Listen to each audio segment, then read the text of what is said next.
Hey, mamas, happy Friday. You did it. You made it to the weekend. We are proud of you, and we're so happy that you're here to spend 30 minutes with us. So let's just get to it. Katie, what's going on with you this week? So I was trying to rack my head about the updates that I wanted to share today. And the first one that comes to mind is honestly just how often I was up peeing last night. Oh, The joys of pregnancy. mhm. I honestly think Jason must have not, he was like in such a nice sleep coma that I don't think I woke him up, but I was up, like we go to bed pretty early. I want to say like 9:30, which is Yeah. feels really early. And then I was up at 10:30, 12:45, and also around like 2:30. Oh my gosh. And I don't remember it being like this with the first pregnancy until later in the pregnancy. So I'm like, did I just drink a lot of water yesterday or what is going on? So that's the first little quick thing. The other thing is, how do you feel when strangers come up and want to comment on your daughter, talk about your daughter, sort of like play by making faces at your daughter? What are your thoughts? Interesting. People have been pretty sweet to Mm, Dylan, so it doesn't bother me. I'm like, you are so cute and precious, so I get it. But when she was really little, I was like, get your potential COVID yeah. or whooping cough out of my child's face. Now I'm more like, yeah, she's cute. I get it. Smile at my daughter. Why? I mean, I've been around you and Kaya in public, and everyone wants to talk about how cute she is. So, It's okay. Yesterday we went out. So Jason's been home this week, which is so nice. And last night we ran a bunch of errands and then we had dinner.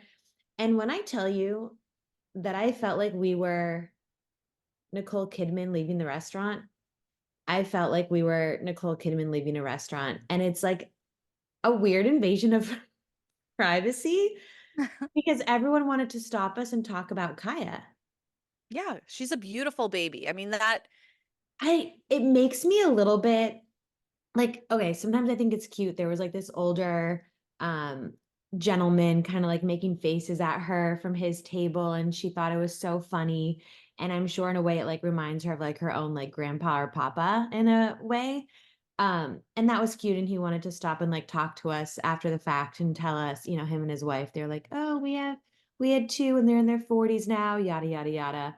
But I don't know why. I'm like, so it makes me like a little bit scared. hmm. I don't know why, but so we watched a while ago, like Sound of Freedom, and I know this is nothing like that, but I'm just so scared someone's just going to take her. And I Yeah, have I mean, your mama bear unreasonable, instincts kicked in. yeah, maybe that's what it is. I don't know. I have this weird anxiety, fear about it. And we had a weird situation with my sister's daughter when she was first born. Like a stranger literally came up and asked to hold her. Oh, yeah, that's weird. That's weird, right? And it's like, what if she Yeah. just held her and took off running? I don't know. I don't feel like I ever thought like this pre being a mom. And now I'm just so wary of people. And yes, most people are so nice and they just want to like look and be like, oh, your baby. Some people, as soon as they like reach their hand out to like tickle her feet or tickle her leg, I'm like, oh, like it makes my blood boil a little bit. Like I did not give you permission to touch my daughter and I've never met you before. So I was wondering what your thoughts were because yes, it's flattering, it's nice, but also it's a little bit worrisome to me. Yeah. You know what? You bring up an interesting point, though, and this is just devil's advocate. You Mm, do share Kaya on social media. that's true. That is So, and it's not like it's hard to find home addresses and stuff. So, do you ever think about mm, not sharing so much on social media? Because lately I have been pulling back on what I share of Dylan because I've just been hearing stories about we don't know the future of AI. We don't know what the potential risk is in the mm. future of putting our children online today. So, That's have you a thought much about really, that? honestly, that's a really good point. And maybe I shouldn't put as much on her. I think I'm just so proud and it was such a journey to have her and I Of love her so course. much. And honestly, she is the majority of my days in my life. And Yes. so I do share her. And it's weird, sometimes Katie, strangers, like, write to me and they're like, "Thank you so much for sharing your beautiful daughter. Like, I love to see, these videos." And a lot of the time it's just, moms or older moms. But yeah, that those people could be fake. Oh, the world is so icky. I know. Well, and there's all Very these scary Right. things, not to like start us off on this journey, but there are all these weird statistics about influencers who post their children on social media and they look to see how many saves it's gotten. And there'll be all these people saving content, saving their posts. And that's weird too. I mean, trust me, I get it. When Dylan was born, I was essentially like, hey, here's my daughter Dylan, who was born at Cedar Sinai at X time. Her social security number is XYZ, and Right. her credit score is whatever. Like, I was so proud and I wanted to share every single thing. But now I just have a little bit of a filter of like, That's a you really know, good point. it's something to think about, but it is, I get it. The fear is real. And it's weird that I don't think about being fearful in public, like when people come and approach me, but I do think about it online. So it's interesting you have the reverse fear and like maybe there's a little bit of healthy fear we both should tap into. Yeah, and think about I also Yeah. like there's this one woman who always is sending me like reels about activities to do with your kids, and she's just trying to be involved, and I'm like, I don't think I've ever met you in person, lady. Like, this is a little strange. Boundaries, Yeah. think boundaries. And maybe you're right. Maybe I need to reconsider how much I share of But Kaya. I get it though. I get the pride, especially when you fought so hard to have this beautiful little girl and she is so the love of your life. It's hard. It's a delicate balance and it's hard to find I know. it's every mom's comfort level, but it's something I'm personally struggling with. So I Yeah. wondered if you were too. No, I am. And I also see influencers sharing videos with their kids all the time, doing dances or whatever it is. Right. And their kids are, 5 and 6. And I'm like, I don't think I'll ever do that when she's 5 or 6. But they've made their whole entire business around their children. Right. And that It is is a source of right, income, right, right, right, right. and it's the way they provide for their family. So it's like, how do you find that delicate balance? But To- yeah, it's tough. It is tough. Ah, yes, food for thought. Anyways, Yes. what do you have? Well, I'll make mine brief. And I don't mean to always talk about vomit, but for some reason, puking is so prevalent in our household right now. Dylan, for the first time ever, like when she was little, she was a big spitter upper. Like she was always spitting up, and it was kind of epic. I think she'd be on the more, gassy side. Talk about things that she probably will hate that I shared when she's an adult. But last night, Dylan had her first ever real adult puke sesh in the middle of the night. We had no idea because she didn't cry out. But when I looked back at her Nanit camera, she was in there like sleeping in it. And so when I went in this morning, she was like in the corner crying.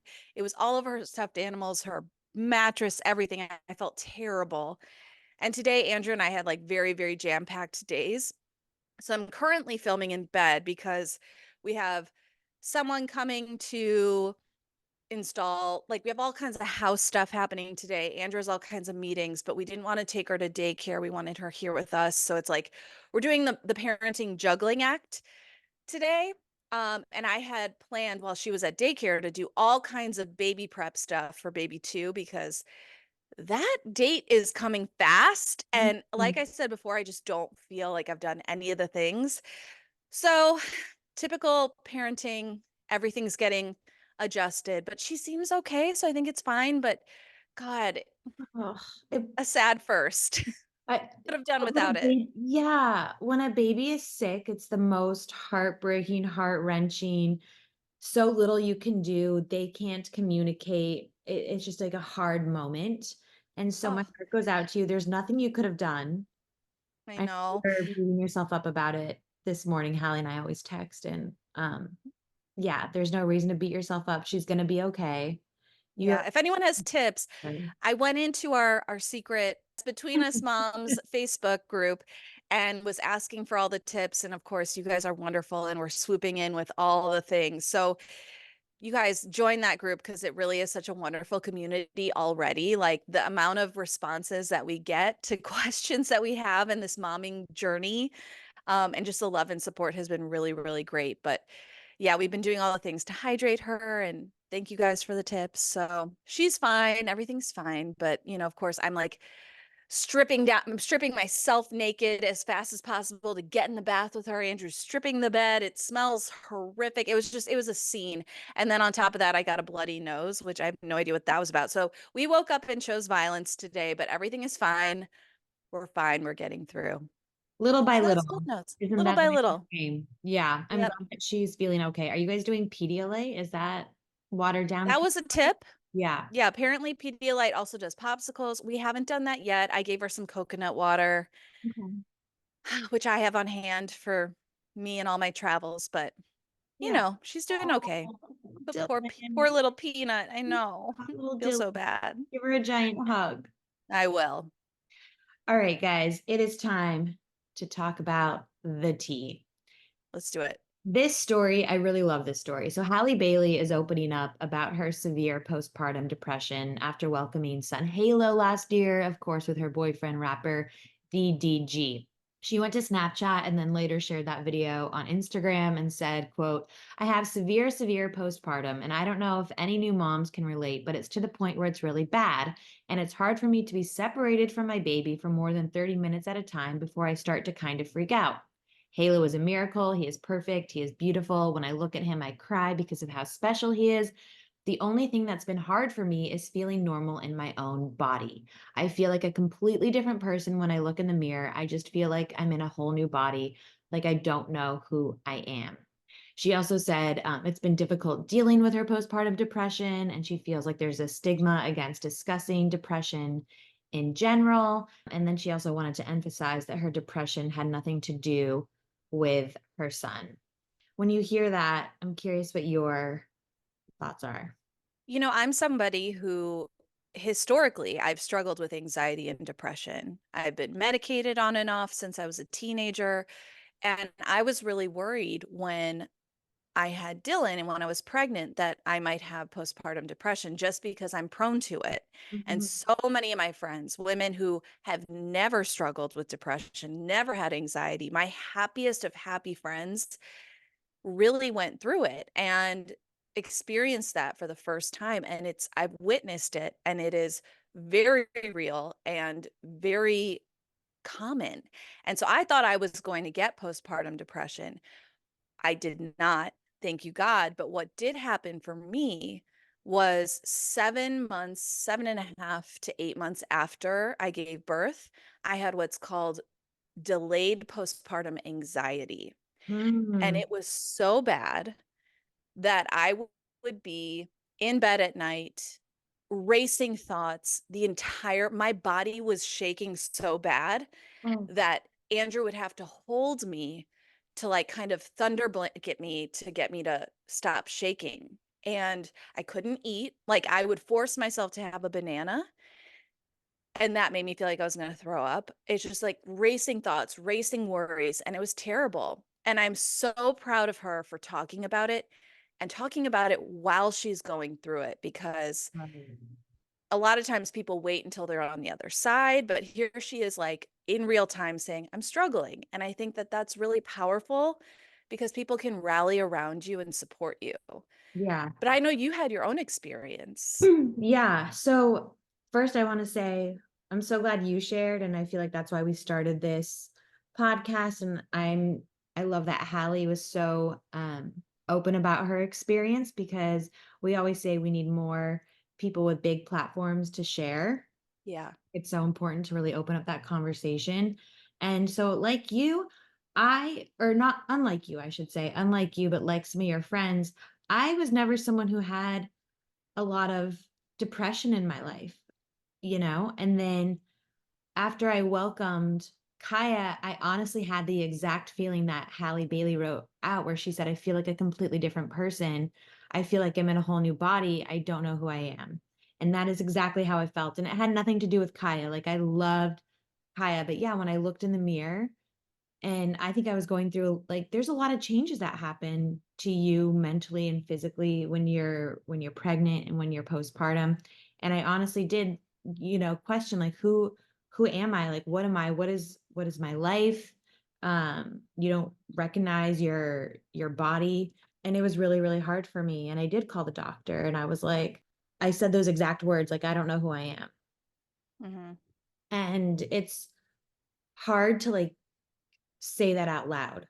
And so for her to even share that on such a public platform, and she has such a public following, I'm so glad that she said that. Cause yeah, postpartum is hard and it hits everybody different. And some people don't experience it. A lot of my friends, like you said, and a lot of my family members, they did all experience it. And I think the more we talk about it, the more it can be normalized. And I think it's the drop in hormones that really, really affects us all so differently. And especially for me, my birth, and I've talked about this before, it just wasn't what I wanted it to be. And I don't know if that contributed to it. And I was just so tired after laboring for so long and then having to go into a C-section that I just don't know if I ever was able to like even catch up on rest in those first few Mhm. weeks. Like you're just up, like you're up, up, up, up, up constantly. So I don't know if that was part of it. I honestly don't know. But all that to say, if you or someone you know is struggling, please reach out for help and know that there is light at the end of the tunnel. And everyone's journey is so different. But I think the more we talk about it, the better. Yeah, and also I wanna say the quicker you act, the better. Like, Yeah. don't wait until it gets really bad. Like, I know a lot of women and a lot of my friends who are like, "Oh, these are just baby blues." People talk about baby blues, and that's a little bit different than postpartum depression. That's part of, like, the being exhausted and all of that. But don't wait until it gets really bad. And what I did is I told my people who know me best, some of my best friends, my mom, my sister, my husband, I said, if you guys sense that I'm struggling and I'm not saying it, you need to say it to me. Like, Mhm. don't let it, have people that you trust who know you and know your heart and will know if you're having a hard time. Give them permission to say to you, you need to talk to your doctor and do it Yeah. before you give birth. I think that's a really good, just preventative plan. Totally, totally. I will say, and I don't know about you, but in the hospital, the day we were leaving, the doctors kind of came up and they were like, if you're feeling any sort of way, here's this information. It's totally normal. And even in them handing me that information, I like cried. Yeah. Oh, Katie, I've thought about this so much. Our poor mothers, or even just like people who are 10 years older than us, didn't have the same sort of advocacy that we do. Like the nurses from Cedar Sinai Hospital called me every day for the first 10 days postpartum to check in on me. There wasn't a single question about the baby. It was, how are you? And it was, just making sure that I was okay. And I know that that's a very privileged postpartum experience. Cedars is one of the best hospitals in the world, Mm. but that is something that our moms didn't have. No one talked about postpartum depression. So, like, it's never been safer to talk about it. And I'm so glad people are doing it. Yeah, me too. Another woman who's coming forward talking about her pregnancy experience, and again, what a difference a few years makes. Padma Lakshmi opens up in a new profile for the New Yorker about the media scrutiny that she received in 2010 surrounding the paternity of her daughter. When I think about 2010 tabloids, I'm like, we were disgusting. Literally. I can't I mean, every Disgusting. single cover at that time was about, like, anorexia and body Yes. shaming and shaming women for a multitude of things. Yeah, ugh, ick. Wild, wild, wild season. So she says in this profile, it was just about as horrible as is possible to be. I mean, talk about slut shaming. So a few years earlier, she actually went through a very public divorce from writer Salman Rushdie. They When they became a couple, there was a 23-year age gap between them, and he had divorced his third wife shortly after meeting her.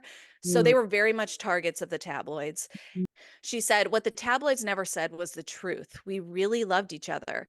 I think I'm now at peace with it. I wasn't at peace with it for a long time. I felt that the narrative of my life had been stolen from me because of who I was standing next to."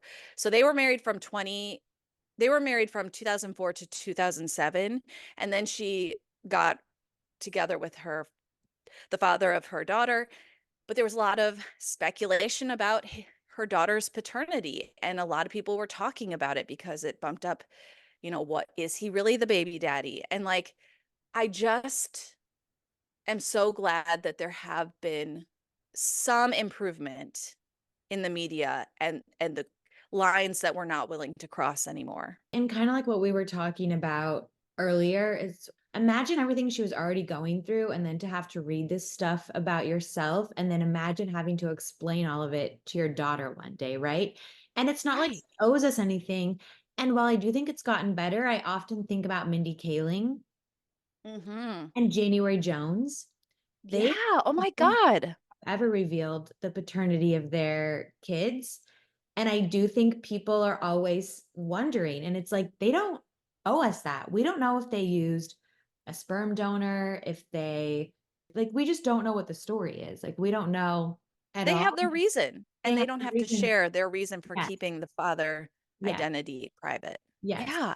So when they want to tell their kids, or if they've told their kids, I just think that that's their business.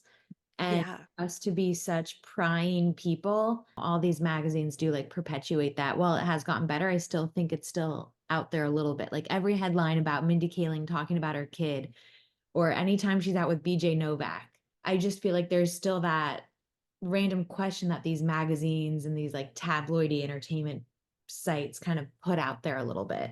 I think you're right. I do think we've improved. What I think is the problem now is social media.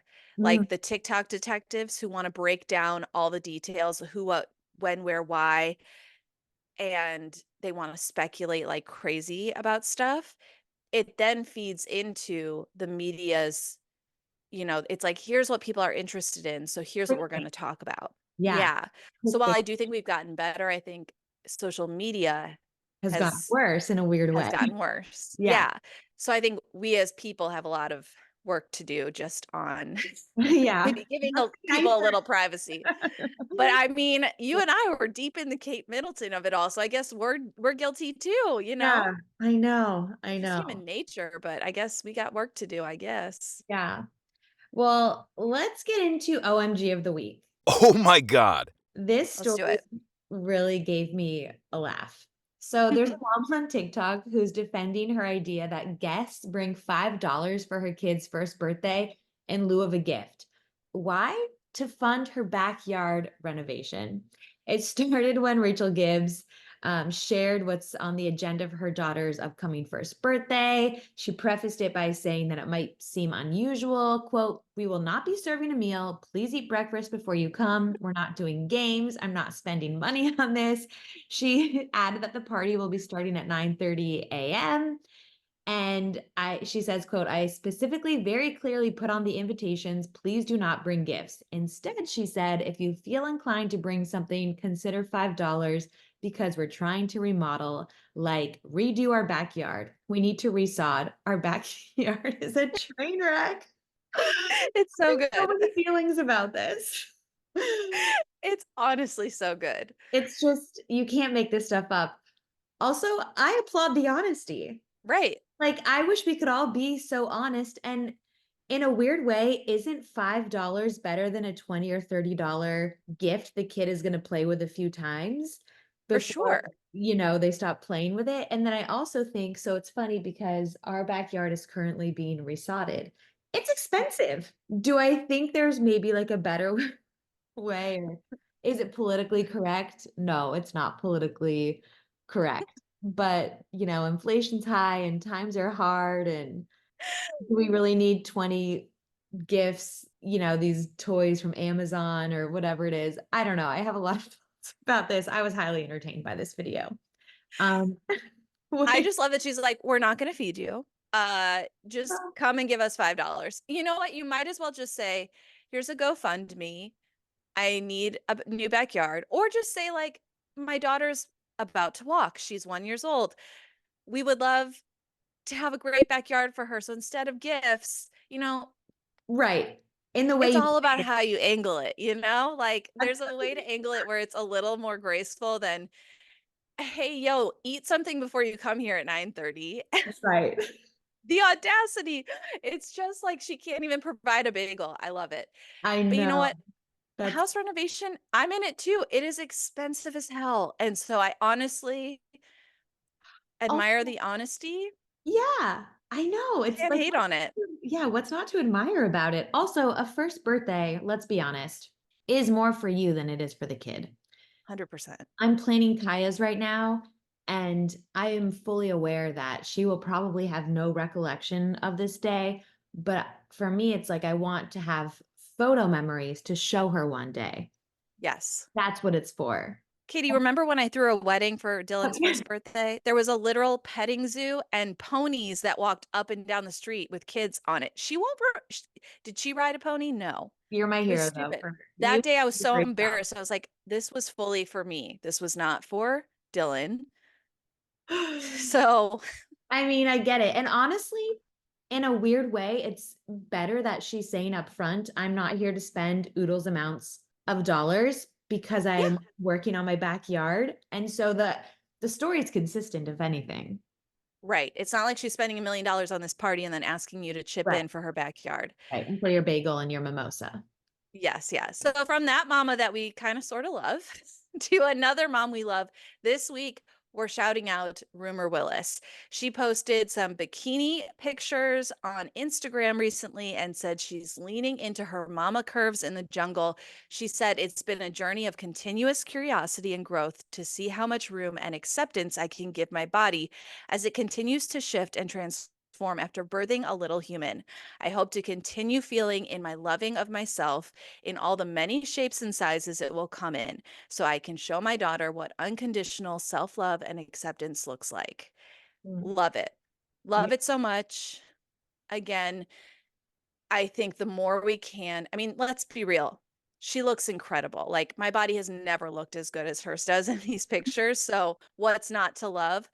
But I think the message is right. Like, I think we need to show our children by example what self love looks like. And you and I are both mom of two girls. And I think it's so important. And we talked about this before. Like, I stopped putting filters on anything because I was like, I don't ever want her to think that I think I'm not good enough the Right. way I am. Right.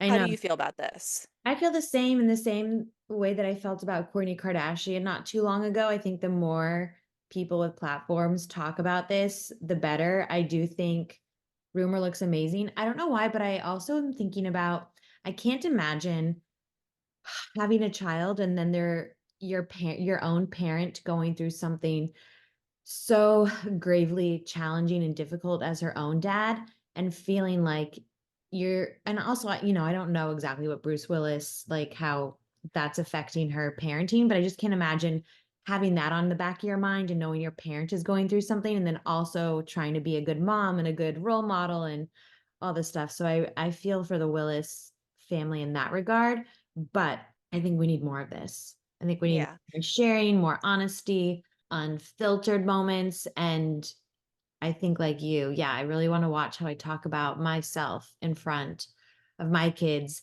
And the other day, Jason gave me a compliment, and I was like, no, it doesn't. I forget what he said.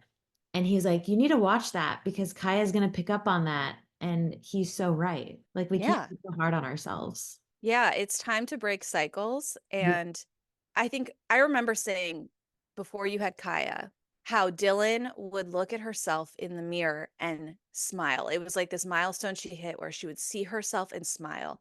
Now, when she watches videos of herself, she looks and she goes, Dilly, and she smiles and she laughs. I never want that to go away. I want her image of herself to always be beautiful, I'm smart, I'm capable. Yeah. I'm perfect the way God made me. Yeah. So I love this Rumor. Thank you for, doing the Lord's work here. It's not always easy to love our bodies when we are postpartum, but uh, um, you know, The- show off that bod, girl. yeah. And I Amen. think that's it for today's show. We're so grateful you guys are spending your time with us, that you keep coming back. Again, please join our Facebook group, Between Us Moms. We are loving that community. It is swiftly growing, and invite your friends. Invite them to listen. Please Yeah. do. And remember, motherhood is a sisterhood. And we'll see you back here every Tuesday, every Friday for new 30-minute episodes.